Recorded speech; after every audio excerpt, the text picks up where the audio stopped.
आजच्या कार्यक्रमाला या व्यासपीठावर उपस्थित असलेले अखिल भारतीय नाट्य परिषदेचे तळागाळात विश्वस्त आम्हा सर्वांचेच मार्गदर्शक आदरणीय पवार साहेब, ज्याला आजचा जीवन गौरव पुरस्कार मिळाला आहे आदरणीय अशोक मामा सराफ, रोहिणीताई, व्यासपीठावर उपस्थित असलेले आदरणीय जब्बारभाई पटेल, शशी प्रभुसाहेब, मोहनजी जोशी, अशोकजी हांडे, प्रशांतजी दामले, व्यासपीठावर उपस्थित असलेले सर्व सन्माननीय नियामक मंडळाचे सर्व सदस्य, उपस्थित सर्व कलाकार बंधू आणि भगिनी,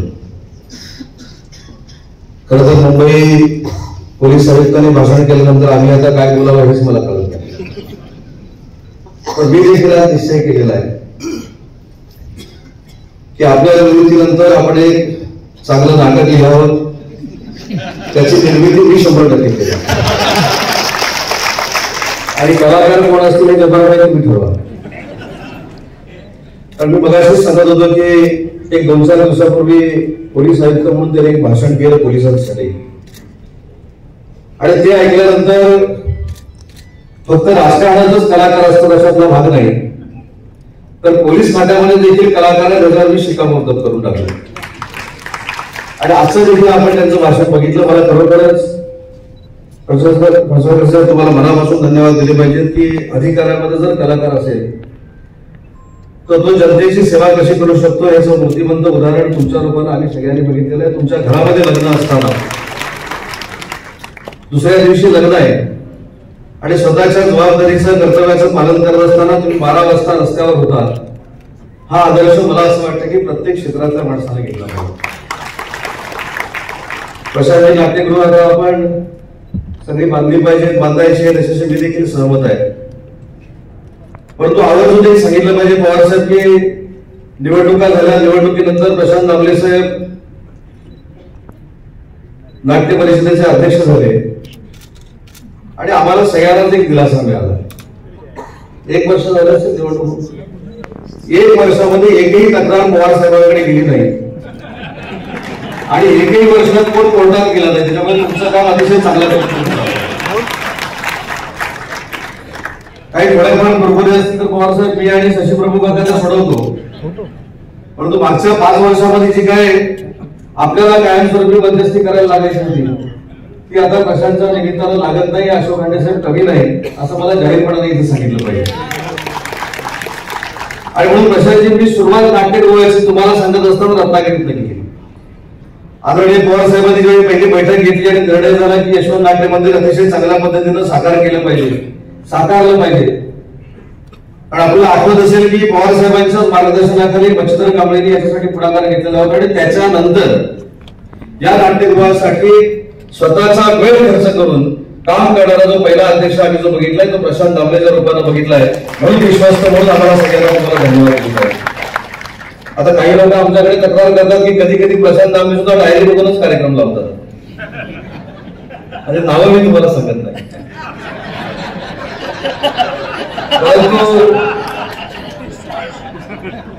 सतीश टोटके माझी देखील तक्रार पवार साहेबांकडे करू शकतात त्याची तुम्ही तिथं सोडून द्या. कारण संधी मिळाली तर माझ्या विरोधात पण ते कोर्टात जाऊ शकतात, त्याची तुम्ही चिंता करण्याचं काही कारण नाही. पण मला साहेबांना इथे प्रामाणिकपणानं सांगितलं पाहिजे की शशी प्रभू साहेबांच्या पुढाकारानं त्यांच्या नेतृत्वाखाली प्रशांत आणि त्यांच्या सर्व सहकार्यांनी 10 कोटी रुपये हे अतिशय चांगल्या पद्धतीनं खर्च केले आणि पारदर्शकपणानं खर्च केले. यासाठी पहिले तुमचं सगळ्यांचं अभिनंदन केलं पाहिजे. तुमच्या बैठकीने उल्लेख केला की नाट्यगृह ही चांगली झाली पाहिजे. मी देखील त्याचा एक बाधित माणूस आहे. रत्नागिरी साहेब नाट्यगृह झाल्यानंतर माझ्यावर देखील फार मोठी टीका झालेली आपण सगळ्यांनी मिळून बघितलेली आहे. पण जो नाट्य परिषदेने निर्णय घेतला की आता महाराष्ट्रातली सगळी नाट्यगृह चांगली केली पाहिजे. मी रत्नागिरीपासून सुरुवात केली आणि तुम्ही जी मागणी केली होती की निर्मात्यांच्या भाड्यामध्ये जर कमी करायचे असेल तर सोलार सिस्टीम देखील बसवली पाहिजे. मला असं वाटतं की रत्नागिरी जिल्ह्यातल्या 3 नाट्यगृहांना आम्ही आता सोलार सिस्टीम बसवलेली आहे. त्याच्यामुळे निर्मात्यांना देखील आता दिलासा मिळणार आहे. आणि ही जी प्रक्रिया आहे ही आपण पूर्ण महाराष्ट्रामध्ये केली पाहिजे जेणेकरून निर्माता देखील जगला पाहिजे आणि कलाकार देखील जगला पाहिजे. ही देखील आमच्या सगळ्यांची मनापासूनची भूमिका आहे. आपल्याला आठवत असेल की मागच्या एका बैठकीमध्ये आपण निर्णय घेतला होता की आपले जे मराठी कलाकार आहेत या मराठी कलाकारांच्या भविष्याच्या दृष्टीने आपण काहीतरी केलं पाहिजे असं नाट्य परिषदेने निर्णय घेतला आणि मला सांगताना मनापासूनचा आनंद आहे. साहेब, आपल्या सगळ्यांच्या आशीर्वादाने राज्याचा उद्योग मंत्री म्हणून मी काम करतोय. गेली 25-30 वर्ष वृद्धाश्रमाच्या जागेचा प्रश्न प्रलंबित होता, परंतु उद्योग खात्याचा मंत्री म्हणून या मुंबईच्या जवळची 2 एकर जागा मोफत वृद्धाश्रमाला देण्याचा निर्णय आमच्या MIDCने घेतला आणि त्याचं काम देखील आता सुरू आहे. पण मला असं म्हणायचं की त्याला वृद्धाश्रम आपण नाव ठेवूया नको, कारण शेवटी ज्या कलाकारांनी रंगभूमी गाजवली, ज्या कलाकारांनी रंगभूमीची सेवा करत आम्हाला सगळ्यांना मनोरंजनाचा भाग दिला, आमचं सगळ्यांचं मनोरंजन केलं, त्याला जर शेवटचा काळ अतिशय चांगल्या पद्धतीने काढायचा असेल तर हांडेसाहेब त्याला एक वेगळं आपण नाव देऊ आणि त्याच्या निधीची तरतूद देखील महाराष्ट्र शासनाने करण्याचा निर्णय घेतलाय. या आपल्या संकुलासाठी महाराष्ट्र राज्याच्या मुख्यमंत्र्यांनी 25 कोटी रुपये देण्याची ग्वाही ही आपल्या सगळ्यांना दिली आहे. परंतु मला आपल्याला एक विनंती करायची आहे की ती देखील संस्था चालवत असताना खरे जे गरजू आहेत, खरे जे बाधित आहेत, त्यांच्या दृष्टीने ती संस्था फार मोठ्या पद्धतीने उभी राहिली पाहिजे आणि त्याच्यासाठी जे काय आमचं विश्वस्त म्हणून योगदान लागणार आहे ते देखील आम्ही द्यायला तयार आहोत. आणि म्हणून मला असं वाटतं की नाट्य परिषदेची वाटचाल ही अतिशय चांगल्या पद्धतीने होते. त्याचं दुसरं एक बुद्धिमंत उदाहरण, तुम्ही आज पुरस्कार अशोक मामांना आणि रोहिणीताईंना दिलेला आहे. जोपर्यंत मामाला राग येत नाही तोपर्यंत मी त्याला मामाच म्हणणार आहे. आता बाकीच्याने तुम्ही ठरवा. पण ज्या नाट्य क्षेत्रामध्ये, ज्या रंगभूमीमध्ये, मगाशी अशोक मामा पवार साहेबांना सांगत होते की 1975 सालामध्ये कुठचं तरी नाटक त्यांचं नव्यानं आलं. मामा त्या दिवशी त्या सालामध्ये माझा जन्म झाला. त्याच्यामुळे आमच्या जन्माच्या अगोदरपासून या रंगभूमीची सेवा तुमच्यासारख्या अभिनेत्यांनी आणि रोहिणीताईंसारख्या अभिनेत्रींनी केलेली आहे. आणि म्हणून आज योग्य लोकांना तुम्ही आज पुरस्कार दिलाय, याबद्दल देखील नाट्य परिषदेला मी मनापासून धन्यवाद देतो आणि तुमचं मनापासून कौतुक करतो. 1-2 दिवसांपूर्वीची आठवण सांगतो प्रशांतजी. आमची एक कॉन्फरन्स होती जर्मनीला, म्हणून मी जर्मनीला गेलो होतो. आमचे शालेय शिक्षण मंत्री दीपक केसरकर देखील माझ्यासोबत होते. जाताना मी एक पिक्चर बघितला आणि येताना एक पिक्चर बघितला. जाताना पिक्चर बघितला सिंगम, अजय देवगणसाठी नाही, अशोक सराफांसाठी बघितला. आणि येताना पिक्चर बघितला वास्तव, तो संजय दत्त साठी नाही, तो रीमाताईंसाठी बघितला, शिवाजी साठवांसाठी बघितला, मोहन जोशींसाठी बघितला, भरत जाधवसाठी बघितला आणि संजय नार्वेकर साठी बघितला. मला असं वाटतं की मराठी रंगभूमीला आणि मराठी चित्रपट सृष्टीला आपणच सगळ्यांनी पुढे नेलं पाहिजे. आपणच सगळ्यांनी त्यांच्या पाठीशी ठामपणाने उभं राहिलं पाहिजे. आणि म्हणून मी कायमस्वरूपी सांगत आलो की महाराष्ट्रातले अनेक कलाकार हे मुंबईच्या रंगभूमीमध्ये येतात, रंगभूमीसाठी येतात, आपली कला सादर करतात.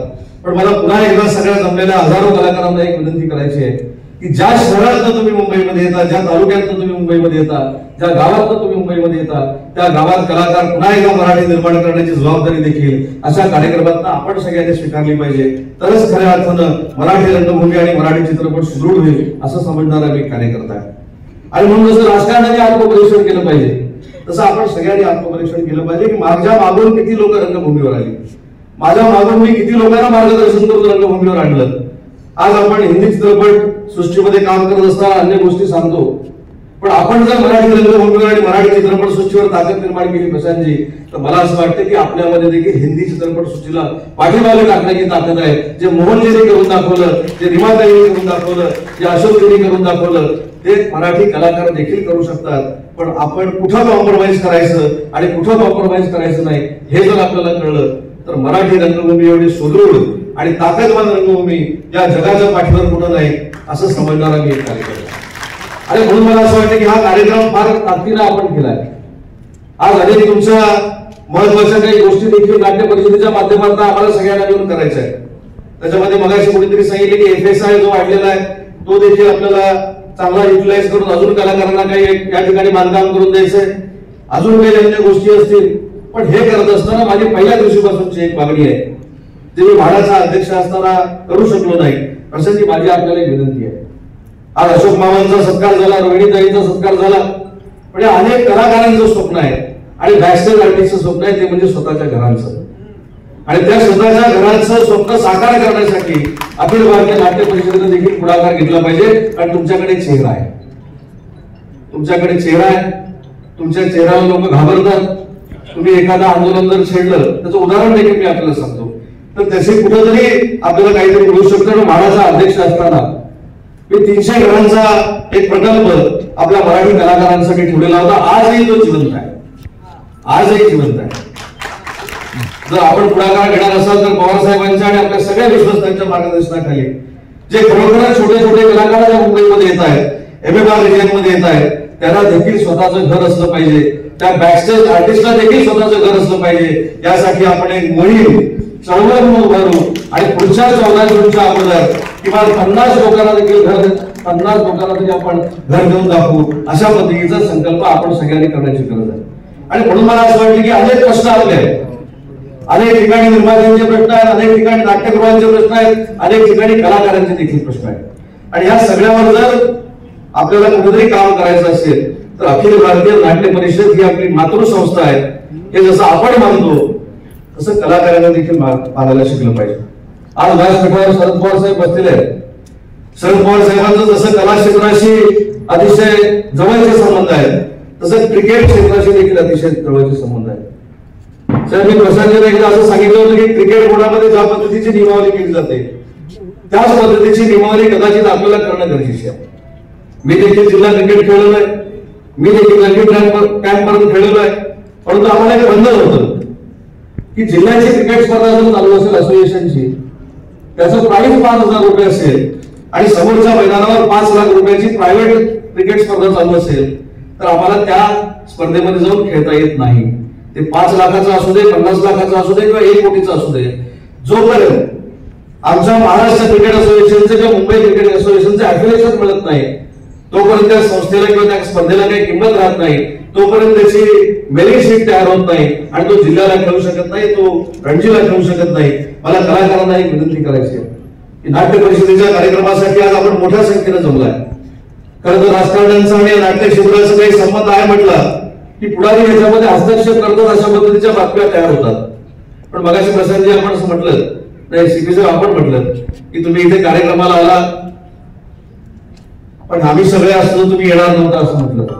परंतु मी तुम्हाला एक प्रामाणिकपणानं सांगतो, आज पवार साहेबांच्या मार्गदर्शनाखाली ही संस्था चालवत असताना पवार साहेबांना देखील माहिती आहे कोण कुठच्या पक्षाचे आहेत आणि आम्हाला देखील माहिती आहे कोण कुठच्या पक्षाचे आहेत. ही पक्षविरहित संस्था चालते आणि जे चांगलं आहे तेच आम्ही कलाकारांसाठी करतो. आणि म्हणून मला असं वाटतं की राजश्री असल्याशिवाय एखादी संस्था चालू शकत नाही. आणि म्हणून राजकारणी एखाद्या संस्थेमध्ये आल्यानंतर तो राजकारणी का आला, त्याला अध्यक्ष व्हायचंय काय, त्याला अध्यक्ष व्हायचे नाही, याच्यावर फार मोठ्या चर्चा होतात.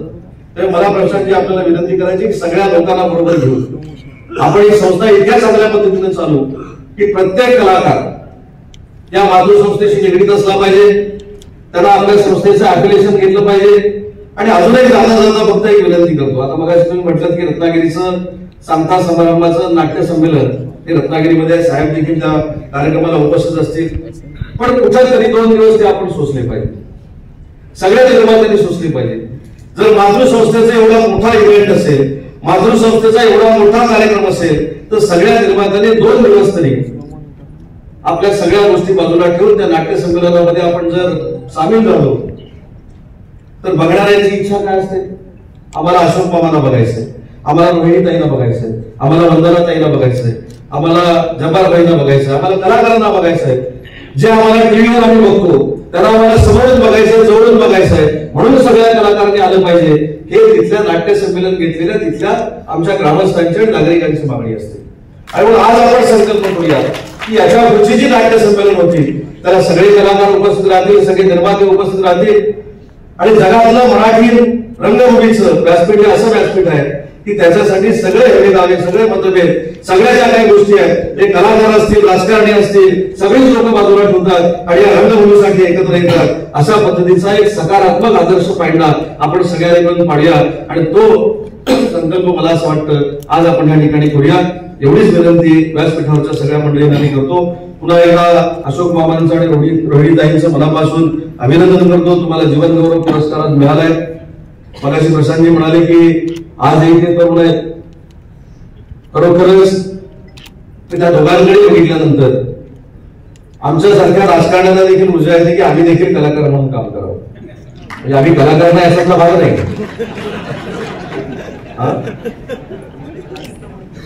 सीपी साहेब म्हणतात आम्ही मोठे कलाकार. आम्ही मोठे कलाकार नाही, तुम्ही 3 तास मेकअप करता, आम्ही सकाळी उठल्यापासून रात्री झोपेपर्यंत मेकअप करतो. हा कलाकारांचा आमचा फरक आहे. त्याच्यामुळे अशा एका चांगल्या कार्यक्रमाला उपस्थित राहण्याची संधी प्रसंगी आपण सगळ्यांनी मिळून मला दिली. या कार्यक्रमाला स्वतः शरद पवार साहेब उपस्थित राहिले, त्याबद्दल पवार साहेबांचं देखील मनपूर्वक आपल्या सगळ्यांच्या वतीने मी आभार मानतो. त्यांना देखील मनापासून धन्यवाद देतो. आणि नाट्य परिषदेची ही संस्था मोठी होण्यासाठी आम्ही विश्वस्त म्हणून 24 तास तुमच्या सोबत आहेत एवढाच शब्द देतो आणि थांबतो. जय हिंद, जय महाराष्ट्र.